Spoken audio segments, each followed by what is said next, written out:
नमस्कार, आप देख रहे हैं जवाब तो देना पड़ेगा और आपके साथ में विजेंद्र सोलंकी। राजस्थान की अर्थव्यवस्था में रीढ़ की हड्डी कहा जाए तो वो है पर्यटन। वो पर्यटन जो अब उद्योग है और इस उद्योग से प्रत्यक्ष और अप्रत्यक्ष तौर पर लाखों लोगों का रोजगार जुड़ा हुआ है और अरबों का कारोबार भी। और इस कारोबार में एक बड़ी भूमिका होती है विदेशी सैलानी और उन लोगों की भी जो यहां से फौरन जाते हैं। लेकिन क्या टीसीएस 5% से बढ़ाकर 20% किया जाना पर्यटन उद्योग के लिए बड़ा झटका है? उन लोगों के लिए बड़ा झटका है जो फॉरेन एक्सचेंज के अंदर काम कर रहे हैं। टीसीएस का मतलब होता है टैक्स कलेक्शन एट सोर्स। अब ये क्या होता है और इसका सरकार को फायदा क्या है और पर्यटन उद्योग से जुड़े लोगों को नुकसान क्या है? राजस्थान को इससे कितना नुकसान और इसकी बढ़ोतरी की बड़ी वजह क्या है? आज बात इसी मुद्दे।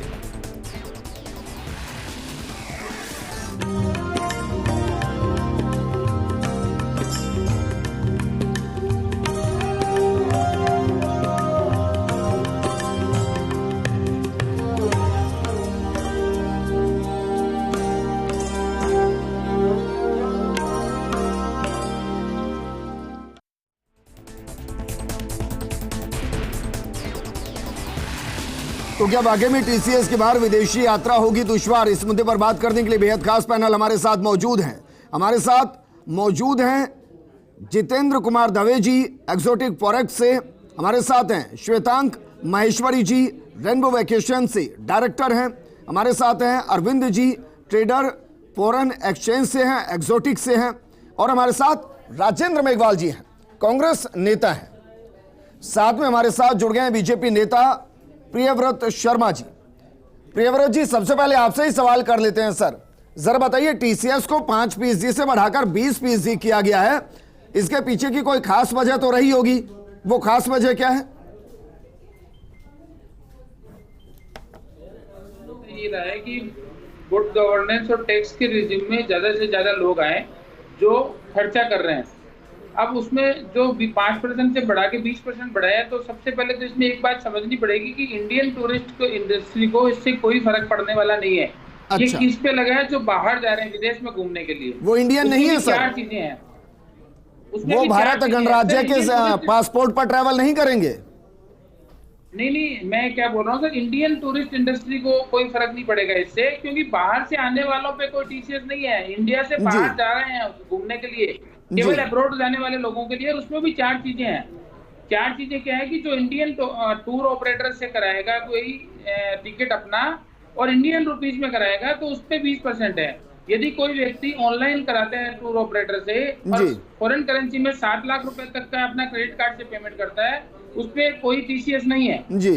दूसरी बात, यदि कोई फॉरेनर टूर इंडस्ट्री से कोई कराता है अपना फॉरेन करेंसी में पेमेंट करता है क्रेडिट कार्ड से 7 लाख रुपए तक, तब भी उसके ऊपर नहीं है जी। और तीसरी चीज क्या है कि यदि आप होटल और फ्लाइट की टिकट ऑनलाइन बुक करते हो और इंटरनेशनल मनी में पेमेंट करते हो 7 लाख रुपए तक, तब भी आपके ऊपर कोई टीसीएस नहीं है। तो साहब एक बात बताइए, मैं यहाँ से किसी विदेश की यात्रा पर जाना चाहता हूँ, मान लिया सब कुछ मैंने ऑनलाइन बुक कर लिया, अब किसी अननोन देश के अंदर उतरूंगा, वहां की कुछ करेंसी तो जेब में लेके चलूं या ना चलूं? नहीं, आप लेके जाइए, बिल्कुल करेंसी लेके। तो उस पर मैं 20% टीसीएस क्यों दूं? नहीं, टीसीएस से कोई खर्चा नहीं है सर। एक चीज ये और समझने की बात है, टीसीएस का आप क्लेम करते हो अपने रिटर्न के अंदर। गवर्नमेंट खाली इतना, सरकार की इतनी मंशा है कि जो लोग लाखों रुपया 7 लाखों रुपया विदेश के टूर पे खर्च करते हैं और इनकम टैक्स की रिटर्न तक फाइल नहीं करते। अब एक और बात मुझे बताइए सर, भाई पैन कार्ड से तो सब कुछ जुड़ा है ना प्रियव्रत जी, पैन कार्ड से तो सारी अकाउंट जुड़े हैं। अब मेरे अकाउंट से जितना ट्रांजैक्शन होगा, मेरे क्रेडिट कार्ड से जितना ट्रांजैक्शन होगा, वो तो सब बाद में आ ही जाना है लिस्ट के अंदर, और उसी आधार पर आईटीआर भरते हैं, तो ये अलग से क्यों देना है? कुछ लोग पैन कार्ड सर, कुछ लोग रिटर्न नहीं भरते हैं, उसके बावजूद भी कुछ लोग रिटर्न नहीं भरते हैं। गवर्नमेंट के डेटा आए हैं कि भाई कुछ लोग जो जाके आ जाते हैं और उसके बाद में रिटर्न तक नहीं भरते हैं। तो ऐसे लोग सर वो उस दायरे में नहीं आते होंगे ना। अब मानो कोई सालाना कमाता ही 2 लाख है, नहीं, जो आदमी 2 लाख कराता है वो विदेश घूमने भी नहीं जाता सर। ये आम आदमी से जुड़ा हुआ मुद्दा कतई नहीं है, ये मुद्दा है। एक उदाहरण मैं आपको देता हूं सर, अपने ही परिवार का देता हूं। मेरे परिवार से एक शख्स वहां पर जाकर रह रहे हैं और वो सेटल हैं। अब उनके बुजुर्ग माँ बाप यहाँ हैं, पेंशन से घर चला रहे हैं और पेंशन के पैसे से वो वहां घूमने जा रहे हैं। अब वो चाहते हैं कि भाई बेटी वहां पर है, उसको कुछ तो देकर आएंगे, इंडियन करेंसी तो थमा कर नहीं आएंगे, चाहते हैं बेटे से मांगे। वो यहां पहले अपने $1000 को कन्वर्ट करने के लिए $200 अलग से दे, और वो तो ITR भी नहीं भरते बेचारे, कहां से लें? जो फॉरेन करेंसी के अंदर पेमेंट कर रहे हैं वो 7 और 7 14 लाख रुपए दोनों के लिए लिमिट है, तो इससे ज्यादा कोई खर्चा होता नहीं। और इससे गलत ज्यादा कोई सर, खर्चा करता जो 7 से 7 लाख आप कह रहे हैं वो ऑनलाइन ट्रांजैक्शन क्रेडिट और डेबिट कार्ड पर है, कैश पर नहीं है। जितेंद्र कुमार जी, अगर मैं गलत नहीं तो सही कीजिए सर। नहीं सर, बिल्कुल सही कह रहे हैं। मैं इनफैक्ट मैं ये क्वेश्चन करना चाहूँगा, डिस्पैरिटी क्यों है, ये असमानता क्यों है कि क्रेडिट कार्ड पे या डेबिट कार्ड पे आप 7 लाख की थ्रेशोल्ड लिमिट दे रहे हैं, लेकिन जो करेंसी नोट जो कि सबसे कन्वीनियंट और सबसे ट्रांसपेरेंट मोड ऑफ ट्रांजैक्शन है, जिसको हर आम आदमी अपनी जेब में डाल के लेके जा सकता है, जिसको 24 घंटे हर मतलब दुनिया के किसी कोने में आप यूज़ कर सकते हैं, उसके ऊपर आप 20% चार्ज कर रहे हैं, उसका कोई जवाब दिया जाए नहीं। लेकिन वो ये कह रहे हैं कि इसका भाई देश से लेना देना नहीं है, नहीं तो राजस्थान से भी लेना तो देना मेरा मुद्दा नहीं। ये कि क्रेडिट और डेबिट कार्ड पे क्यों उन्होंने 7 लाख रुपए की थ्रेशोल्ड लिमिट दी है? नहीं, इससे रोजगार पे क्या असर पड़ेगा सर, ये बताइए। सर, रोजगार पे यह असर पड़ेगा कि हमारा जो ऑर्गेनाइज सेक्टर है, जो मनी चेंजर्स है, डेफिनेटली उनके लिए पूरी की पूरी रीढ़ की हड्डी तोड़ी जाएगी इनसे। सर क्यों तोड़ी जाएगी सर, भाई? जिसको जाना है, क्योंकि सर जिनको भी जाना है वो पैसा देगा, 20% देगा। आपके पास तो एक नियम है, पहले 5% लेते थे, अब 20% लेने, क्या फर्क पड़ा? सर क्योंकि आज मार्केट में 2 प्रोडक्ट है, एक प्रोडक्ट पे आप चार्ज नहीं कर रहे, दूसरे प्रोडक्ट पे आप चार्ज कर रहे हैं जी, तो लोग उसी पे डाइवर्ट होंगे जिस पे चार्ज नहीं कर रहे हैं। सर इसमें आप ये कह रहे हैं कि मनी एक्सचेंज ही नहीं कराएंगे? जो डेबिट कार्ड और क्रेडिट कार्ड तो ऑलरेडी तो इसके लिए उसको उसमें लिमिट दी है 7 लाख की, जो कैश तो लिमिट में आएगा ही नहीं, रिकॉर्ड में आएगा ही नहीं, इसलिए कैश। लेकिन प्रियव्रत जी, अरे सर नियम होता है ना प्रियव्रत जी, मैं ये नहीं कह रहा कि सरकार ना करे, 5% तो पहले भी कर ही रही थी। मैं कह रहा हूं कि भाई कुछ तो एक लिमिट हो कि भाई 2000 तक का, 3000 तक का, या $3000, $2000, $1000, $500 कि इतना आप अगर कैश कैरी करेंगे तो 5% के ही राइडर में आएंगे। मतलब कुछ तो होना चाहिए ना सर। कोई $100 भी लेगा तो वो अलग से $20 दे के जाए। नहीं, वहां जाकर के आप अपने कार्ड से कितना भी रुपया एडजस्ट कर सकते हो, ऐसा नहीं है कि मिलता नहीं है बाहर पैसा, तो आपको एयरपोर्ट पे सबसे। तो बस दूसरी बात, आप कार्ड से पेमेंट करते हो ठीक है, तो आपको तो ये कहिए कि भाई इंडिया के अंदर जो मनी एक्सचेंज से जुड़े हुए लोग हैं उन्हीं से दिक्कत है सरकार को, बस उनके पास ना जाए, विदेश में चले जाएं। नहीं, ऐसा नहीं है सर, ऐसा नहीं है। मनी एक्सचेंज से जुड़े हुए लोग तो, मनी एक्सचेंज तो बैंक से भी होती है, ऐसे तो बैंक भी सिस्टम में आते हैं, बैंक से भी पैसा लेते हैं लोग जी, तो थ्रू जो ऑथराइज डीलर हैं, ऑथराइज सबसे ही लेते हैं, ऐसा नहीं है। जो सरकार की मंशा केवल ये है कि सारे लोग जो फॉरेन टूरिस्ट करते हैं वो टैक्स के रेजिम में आए, और जो खर्चा करे कोई दिक्कत नहीं है, लेकिन वो टैक्स भी भरे और उनकी नॉलेज, उनकी अकाउंटेबिलिटी रहे। मैं आपको दे रहा हूं सर, हो सकता है आपको थोड़ा बुरा लग जाए। विमान की यात्रा के लिए एक बात कही गई थी प्रियव्रत जी कि हमने इतना सस्ता कर दिया है कि चप्पल पहनने वाला भी विमान में घूमे। अब वो चप्पल पहनने वाला 20% TCS दे? नहीं, चप्पल पहनने वाला सर विदेश टूर नहीं करता है। आप क्यों नहीं समझ रहे हैं सर? आप देखिए, आर्ग्यूमेंट अपन करें, लेकिन आर्ग्यूमेंट का एक पीछे लॉजिक होना चाहिए, और लॉजिक ये है कि कोई भी आम आदमी जो बेचारा 7 लाख 5 लाख रुपए साल का कमाता है वो विदेश भ्रमण पे नहीं जाता है। सर मैं बेसिक सवाल पर हूं, मैं कह रहा हूं भैया आप चाह रहे हैं कि टैक्स में आए, यही कारण है, हाँ या ना? आप ये चाह रहे हैं कि ITR रिटर्न भरे, यही चाह रहे हैं ना सर? बिल्कुल।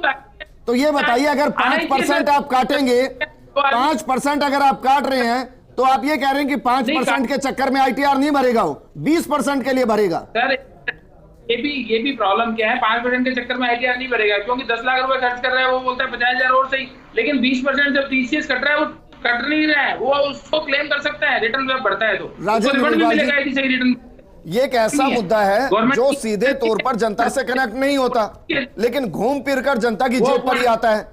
और इसलिए मैंने इस प्रोग्राम को किया भी कि बहुत सी ऐसी चीजें रह जाती हैं जो जनता से जुड़ी तो होती हैं, लेकिन जनता उनमें इंटरेस्ट भी नहीं लेती और उनको समझ भी नहीं आता क्या हो रहा है। लेकिन नेताओं को और पार्टियों को तो समझ में आ रहा होगा क्या होता है। देखिए विजेंद्र जी, जहां तक मतलब पूर्व में जब इनकी सरकार नहीं थी और यूपीए 1 और यूपीए 2 का कार्यकाल था, तब ये टैक्सेशन को टैक्स टेररिज्म कहते थे। लेकिन जब से ये 2014 से जैसे सरकार में आए 9 साल हो गए, इन्होंने कितनी तरीके के टैक्सेस लगाए, आज अगर हम गिनती करने बैठेंगे तो शायद गिन भी नहीं पाएंगे, उंगलियां भी हमारी कम पड़ जाएगी। तो मैं यहाँ कहना चाहता हूँ कि ये लोग टैक्स टेररिज्म को जिस तरीके से बढ़ा रहे हैं, और आपने बताया कि 5% से बढ़ा के 20% पे लेके गए। आपको मैं बताना चाहता हूं कि जो वित्त वर्ष 2022-23 था ना, उसके अंदर टोटल टैक्सेस, जिनमें डायरेक्ट टैक्सेस और इनडायरेक्ट टैक्सेस है, सरकार को 64% अधिक आय हुई थी। उसके बावजूद भी आप समझ लीजिए कि इंडस्ट्री को फ्लॉप करने की बात हो रही है, कारोबारियों को हतोत्साहित किया जा रहा है, हमारे बच्चे भी पढ़ने भी जाते हैं, विदेशों में जाते हैं और भी कई तरीके के खर्चे करते हैं। इन्होंने सिर्फ कहा कि साहब हेल्थ एक्सपेंडिचर या शिक्षा पे हम नहीं करेंगे, लेकिन बच्चों की तमाम जरूरतें वहां पे होती है। तो आज यहां पर इस सरकार को बताना पड़ेगा कि यह सरकार वास्तव में किसके साथ है। क्या वो कारोबारियों के साथ है? बड़े कारोबारियों के साथ तो दिखती है, लेकिन जो मध्यम वर्ग का है या छोटा कारोबारी है उसके साथ में नहीं। एक और इंटरेस्टिंग चीज है जी, जो कारोबारी हैं उनको टीसीएस नहीं देना है, ये भी इंटरेस्टिंग है, वो जा सकते हैं। श्वेतांग जी, मैं गलत तो नहीं कह रहा हूं? बिल्कुल सही बोल रहे हैं आप। यहाँ पे जो कॉर्पोरेट में है, जो बिजनेस ट्रैवल के लिए जा रहा है, उसको टीसीएस देने की ज़रूरत नहीं होती है। लेकिन हमको ये एंगल समझना पड़ेगा कि इस सरकार ने हमको टैक्स कलेक्शन एजेंसी बना दिया है। पूरे देश में करीब 1 लाख एजेंसीज़ हैं जो इस बिज़नेस के साथ जुड़ी हुई हैं। 1 लाख एजेंसी, और हर एजेंसी में करीब 3 से 4 आदमी। आप देखिए 3 से 4 लाख आदमी इस बिज़नेस के साथ जुड़ा हुआ है, जो बाहर विदेश यात्रा में पैकेज टूर में कराता है या फॉरेन एक्सचेंज के साथ जुड़ा हुआ है। आप सोचिए सबके सब छोटे छोटे मध्यम और लघु उद्योग है, माइक्रो एंड स्मॉल एंटरप्राइजेज हैं। इन लोगों को आज इस की कंप्लायंस की कॉस्ट बहुत बड़ी और भारी पड़ने वाली है। हर एक को सीए एम्प्लॉय करना पड़ेगा। एक गलती हो गई तो उसको शायद क्रिमिनली उसको शायद अंदर कर दिया जाए। ये ease of governance, ease of business तो कहीं से नहीं लग रहा है। आप देखिए ये पूरी तरह से एक छोटे बिजनेस जो एंटरप्राइज है उसके ऊपर ये मार है, और बहुत बड़ी मार है। आप देखेंगे अगले 4 से 5 महीनों में ये बहुत बड़ा इफेक्ट दिखाने वाला है हमारी इंडस्ट्री के ऊपर। नहीं, आप ये कह रहे हैं कि किसी ने अगर इसमें थोड़ी भी गड़बड़ी की तो उस पर क्रिमिनल चार्जेस लगेंगे। हालांकि मेरे पास ये जानकारी नहीं है कि ऐसा कुछ होगा। सर सीबीडीटी के अंदर इट इज़ अ ऑफेंस। यदि मैंने गलती कर दी कहीं पे भी, ये कैलकुलेशन में गलती हो गई, छोटे छोटे हमारे ऑफिसेज होते हैं, 2 से 3 आदमी होते हैं, उसके अंदर कंप्यूटर्स रखने पड़ेंगे, प्रॉपर अकाउंटेंट सीए को रखना पड़ेगा, उसकी फीस रखनी पड़ेगी। एक गलती की हमारे को कॉस्ट बहुत भारी पड़ती है सर, उसमें पेनल्टी लगता है, इंटरेस्ट लगता है, and it is a grave offence. अपने आप डॉलर में जो आप कन्वर्ट करते हैं उसमें कितना आपको मुनाफा होता है? सर मुनाफा तो बहुत मिनिमम मार्जिन पे सर, 5 से 10 पैसे पे काम करते हैं हम लोग। 5-10 पैसे के वेपर दिन मार्जिन पे हम काम करते हैं। एक्चुअली हमारी इंडस्ट्री में वही कहना चाहूँगा प्रियव्रत जी को, हमारी इंडस्ट्री एक ऐसी इंडस्ट्री जिसमें यूज्ड वॉल्यूम्स होते हैं बट लोएस्ट मार्जिन्स होते हैं उसमें। जी, आज हम लाखों डॉलर का बिजनेस कर सकते हैं दिन भर में, बट उसके डे एंड पे उसके मार्जिन्स हमारे कुछ हज़ार रुपए में भी नहीं होते हैं। नहीं, लेकिन डॉलर का तो प्राइस फ्लक्चुएट होता है, फिर वो कैसे होता है? सो उसी हिसाब से रेट प्लस माइनस होती जाती है। तो मतलब नुकसान भी हो सकता है? बिल्कुल होता है, बिल्कुल होता है। अरविंद जी जरा बताइए कैसे इंपैक्ट होगा, क्योंकि ये भी कहा जा रहा है कि भाई उद्योग भी इंपैक्ट होगा। अब जो जा रहे हैं उसी पर तो है, तो जो जाएंगे नहीं वो यहीं रह जाएंगे, देश के किसी हिस्से में घूम लेंगे और वहां तो टीसीएस लागू होगा नहीं। तो आपको लगता है कि इसके पीछे की बड़ी वजह है कि जो हमेशा कहते भी हैं प्रधानमंत्री मोदी कि पहले अपने आसपास के इलाकों को घूम लीजिए, फिर अपने स्टेट को घूम लीजिए, फिर अपने देश को घूम लीजिए, और जब सब घूम ले तो विदेश चले जाइए? बिल्कुल सही कह रहे हैं सर। जो मोदी जी का ये मोटिव है कि अपने देश को घूमें, पर देश में इतना इंफ्रास्ट्रक्चर कहाँ है। आज अगर छोटा सा एग्जांपल मैं लूँ, जल महल जैसी जगह पे हम जहाँ पे जाते हैं वहाँ पे इतनी गंदगी पाई जाती है। अगर फॉरेनर्स आते हैं, सैलानी आते हैं या कोई बाहर से भी आता है तो उसको क्या इंफ्रास्ट्रक्चर मिल रहा है। कमाल की बात है कि हमने जल महल के ही वीडियो लगाए हैं।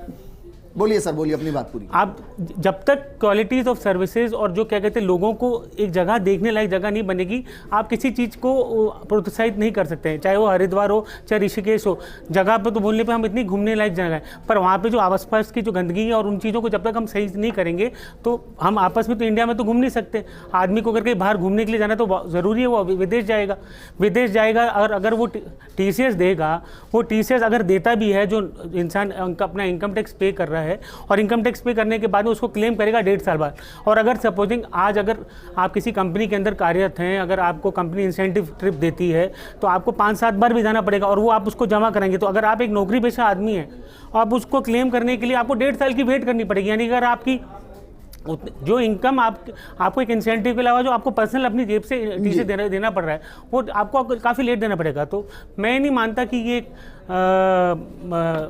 सही निर्णय है। श्वेतांग जी कुछ कह रहे हैं। भाई मैं एक बेसिक सवाल कर रहा हूँ श्वेतांग जी, मैं कह रहा हूँ कि भाई मानो मेरी सैलरी 7 लाख से ऊपर है तो वैसे ही मैं उस राइडर में हूँ, और उस राइडर से जितना भी ऊपर हूँ उतना तो मुझे वैसे भी जीएसटी इनकम टैक्स के दायरे में आकर 5% या 7% या 10% जो देना ही है। तो जब भी मैं मनी कन्वर्ट करा रहा हूं वो उनकी लिस्ट में तो जा ही रहा है कि फला आदमी ने क्योंकि 5% दिया है तो मेरी पूरी डिटेल जाएगी, पैन कार्ड वगैरह जाएगा ना सब। जी बिल्कुल, हर ट्रांजैक्शन पे भारत से कोई भी पैसा बाहर जाता है या कन्वर्ट होता है, पैन कार्ड उसके साथ एसोसिएटेड होता है। तो ऑलरेडी डेटा तो हम कलेक्ट कर ही रहे हैं। मेरा इसमें एक और पर्सपेक्टिव है, हमारे देश से करीब 27 मिलियन लोग बाहर जाते हैं किसी न किसी कारण से, 27 मिलियन हर साल। ठीक है, इसी से डेटा ऑफिशियल डेटा है सर ये। और उसके बाद देखिए सर, इसमें से जो मैक्सिमम टूरिस्ट होता है, जो टूरिस्ट जा रहा है, टूरिस्ट पैकेज पे जा रहा है, पैकेज टूर ऑपरेटर के थ्रू जा रहा है, थाईलैंड जाता है, दुबई जाता है, ये मैक्सिमम टूरिस्ट इन्हीं जगह जाता है। और ये मिडिल क्लास का टूरिज्म डेस्टिनेशन है, ये कोई हाई क्लास का टूरिज्म डेस्टिनेशन नहीं है। एक छोटे से मिडिल क्लास के आदमी को, एक सैलरीड आदमी को एक एस्पिरेशन होती है कि मैं भी दुबई अपनी फैमिली को लेके जाऊँ, मैं भी थाईलैंड अपनी फैमिली को लेके जाऊँ।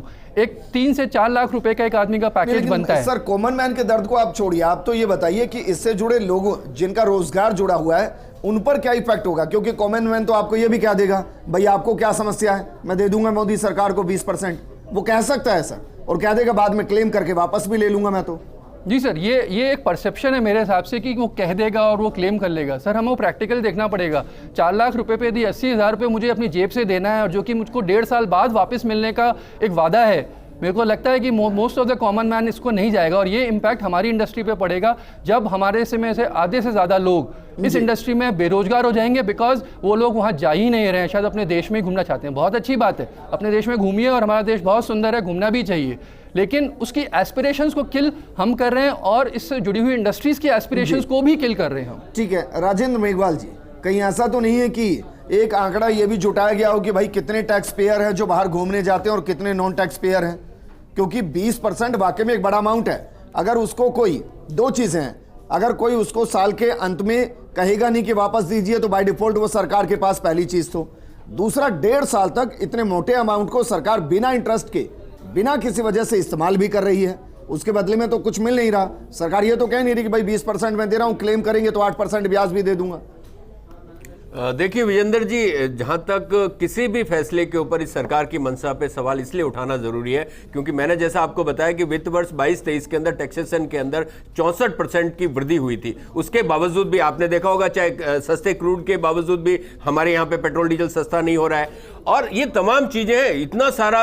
और आपको पता है जीएसटी कलेक्शन भी हर महीने रिकॉर्ड तोड़ रहा है। तो आप यहां देखिए ना, इनका सिर्फ और सिर्फ वो पैसा इकट्ठा करना है जनता के ऊपर। आदर्श स्थिति क्या होती है कि जनता की आय बढ़े तो टैक्स बढ़े, लेकिन यहां दुर्भाग्य से कोरोना के बाद में लगातार आप सारे वर्ष उठा के देख लीजिए, लोगों की आय घट रही है और उस घटती आय में टैक्सेशन की जो मार है ना, वो वास्तव में कोर्ट का खाज का काम करती है। कांग्रेस ने इसको मुद्दा क्यों नहीं बनाया? इसलिए नहीं बनाया कि ज्यादा लोग जोड़ेंगे नहीं, वोट ज्यादा आएगा नहीं, तो अपनी जेब से भी खर्च क्यों करना। देखिए विजेंद्र जी, तमाम मुद्दे बने हैं, लेकिन उस मुद्दों के ऊपर जवाब देता कौन है? आज हम यहां डिबेट कर रहे हैं, ये तमाम बातें उठ रही है, आप सोशल मीडिया पे उठा के दीजिए, ट्विटर पे देख लीजिए, अखबारों में देख लीजिए, ये तमाम मुद्दे हैं, लेकिन उन मुद्दों की जवाबदेही या जवाबदारी है किसकी? ना तो वित्त मंत्री इस बारे में कुछ बोलते हैं, वो कहते हैं कि भाई अगर प्याज महंगा हो जाए तो बोलती मैं प्याज खाती नहीं, और कभी भी कैसी बात होती है। अब आप देखिए ना, आप जवाबदेही लेंगे, जवाबदेही तय करेंगे, तब तो कोई ना उनसे सवाल पूछेगा। जब जवाबदेही नहीं है तो कौन बात करेगा? ये बताइए, देश एक ही है सर, एक ही है ना? और बीजेपी का तो नारा है सर, भाई बीजेपी का तो नारा है, एक देश एक निशान, एक संविधान, एक पहचान, ये नारा भी है सर। तो एक नियम क्यों नारा नहीं? नहीं तो एक नियम क्यों नहीं? एक कारोबारी जाए तो टीसीएस ना दे और एक कॉमन मैन जाए तो टीसीएस दे, और वो भी 20% दे, क्यों भाई? नहीं है, इस मुद्दे को अपने को थोड़ा गंभीरता से समझना पड़ेगा। पहली बात तो मैं राजेंद्र जी की बात का जवाब देता हूँ कि आय नहीं बढ़ी। 2014 में पर कैपिटा इनकम $4200 थी, जो आज बढ़कर 7,000। आंकड़ों पे मत जाइए, ये आंकड़ों का मकड़ जाल और भ्रम जाल मत फैलाइए। वास्तव में आप किसी से पूछ लीजिए, इस दफ्तर में बैठे लोगों से भी बात करेंगे तो पता चलेगा कि आय राजेंद्र जी, लोगों के राजेंद्र जी रुके ना सर, एक अच्छी डिबेट है। प्रियव्रत जी, प्रियव्रत जी, प्रियव्रत जी, एक minute Rajendra ji please sir, with request मैं रोक रहा हूं। प्रियव्रत जी जरा बताइए, देश के अंदर मुफ्त राशन योजना के जरिए कितने करोड़ लोगों को राशन दिया जा रहा है प्रियव्रत जी? अरे सर वो देखिए, कोई भी सरकार है उसका एक सोशल ऑब्लिगेशन जरूरी है सोसाइटी आप के अंदर। सोचिए 80 करोड़ आबादी ऐसी है जो पैसे से अनाज नहीं खरीद पा रही है। आप कह रहे हैं पर कैपिटा इनकम बढ़ गई है। मैं ये कह रहा हूं भाई, मैं ये कह रहा हूं 5% से प्रियव्रत जी सुनिए ना, मैं बहुत बेसिक सवाल कर रहा हूं सर। भाई एक तो कैपिंग करते कुछ कि भाई $1,000 अगर आप सिर्फ लेकर जाएंगे तो उस 5% कई राइडर में आएंगे। $2,000 ले गए तो 7% हो जाएगा, $3,000 ले गए तो 10% हो जाएगा। भाई ये क्या बात हो गई? कोई $2 भी ले जाना चाह रहा है तो 20% दे, कोई कैपिंग नहीं होती। जी बताइए सर। विजेंद्र जी, जीएसटी आया था 7 लाख रुपए की, 7 लाख रुपए की कैपिंग की है। अरे नहीं की सर, आप फिर गलत कर रहे हैं, भ्रमित कर रहे हैं सर। आपने जो कैपिंग की वो ऑनलाइन ट्रांजैक्शन पर की है, कैश पर नहीं की, मनी ट्रांजैक्शन पर, मनी ट्रांसफर पर नहीं की। आज के डिजिटलाइजेशन के युग में सर आप और मैं कितना कैश यूज करते हैं आप भी जानते हो। प्रॉब्लम पेट में दर्द उनको हो रहा है जिनको बिना टैक्स दिए घूम के आना है, सारी सुविधाएं करनी है, वहां पे विदेश में मस्ती करनी है, लेकिन सरकार को टैक्स नहीं देना। अरे सर 5% क्या होता टीसीएस? किसी को नहीं होता। चलिए शुक्रिया, तमाम मेहमान मेरे साथ जुड़े, आप सभी का बहुत बहुत शुक्रिया। ऐसा कभी हुआ नहीं कि सीधा 5% से कोई टैक्स बढ़कर 20% हो जाए। अब सरकार की सोच क्या है, मंशा क्या है, ये सरकार जाने, लेकिन वित्त मंत्री तक काफी ज्ञापन पहुंचाए गए, जवाब पहुंचे नहीं।